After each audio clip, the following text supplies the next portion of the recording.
You know, when you think about how people get rich, what comes to mind? Probably something extreme, right? Like 4 a.m. wake-up calls, daily ice baths, the whole deal. But what if I told you that's not really the secret? What if the real key is something much, much smaller? Something that literally anyone can do. Okay, so let's get into it. The key isn't about making some massive leap. It's all about the incredible compounding power of tiny, consistent habits. And this quote right here, it just hits the nail on the head. See, the path to financial well-being isn't some kind of frantic sprint. It's a marathon, and it's built one tiny step at a time. It's a complete shift in mindset, you know? Getting away from that feeling that you have to do everything all at once. So that begs the question, what exactly is a micro-habit?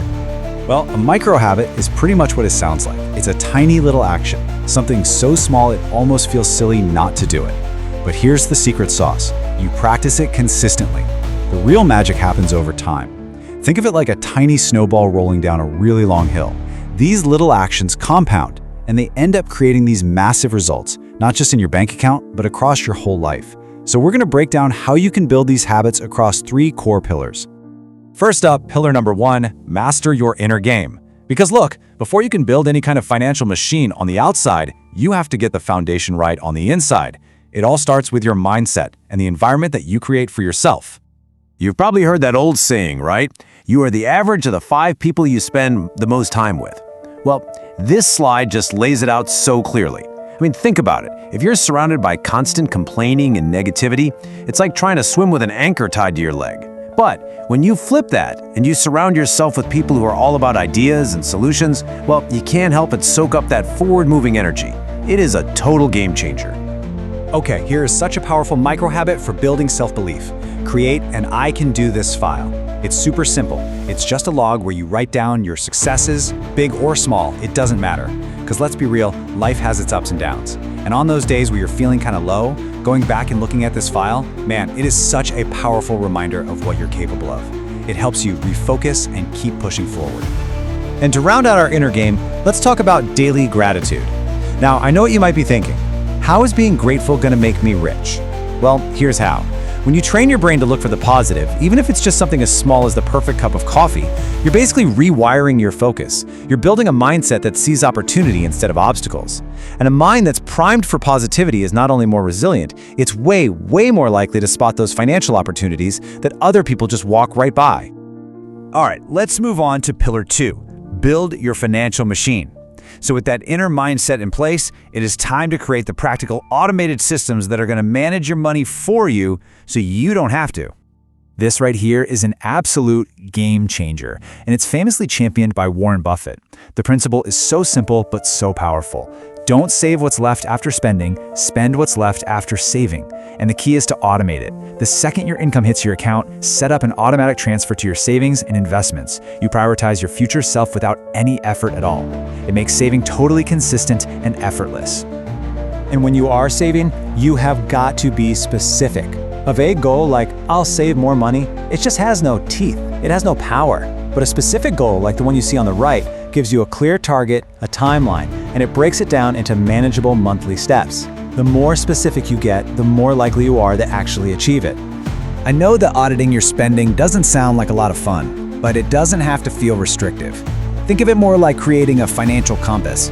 By just sorting your expenses into these 3 simple buckets, your needs, your fun, and your future, you gain this incredible clarity. You know exactly where your money is going, and that knowledge empowers you to make financial decisions with total confidence. And that brings us to our final pillar, number 3, commit to constant growth. This is the engine that keeps your momentum going for the long haul. Building wealth isn't a one-time setup. It's a continuous process of learning and improving. This chart brilliantly illustrates a key habit of the wealthy. There's research that shows that something like 67% of wealthy people watch less than an hour of TV a day. So what are they doing instead? They're creating. They're writing or learning a new skill or building a side project. The bottom line is that creation develops you in a way that just passively consuming never, ever will. Building on that, just make a commitment to learn. You don't need a degree in finance, just block out 1 hour a week to learn something new about money. As Warren Buffett says, the more you learn, the more you earn. But the key to making this constant growth stick, without getting overwhelmed, is to think small. And that brings us to the most practical way to apply everything we've talked about. It all comes down to this one totally manageable number, just 1%. This is the 1% progress rule. Instead of trying to do a massive overhaul, just aim for a tiny 1% improvement. Let's say you save an extra 1% this month. It feels small, right? But you let that compound over time and the results are just staggering. A 1% improvement each month isn't 12% a year. Because of compounding, it's actually closer to 13%. Over 5 or 10 years, that tiny edge transforms into a massive financial advantage. That is the real power of starting small. So, we've covered mastering your inner game, building your financial machine, and committing to constant growth. The underlying message through all of this is that you don't need to make some drastic, crazy change overnight. The real power is in starting small. Which brings us to the most important question of all. After everything we've talked about, what's the first step for you? Don't try to do everything. Just pick one thing, one micro habit that feels easy enough to start right now. Because your future isn't going to be defined by some giant, heroic leap you might take one day. It's built brick by brick from the tiny habits you choose to start today. So the final question is, what will yours be?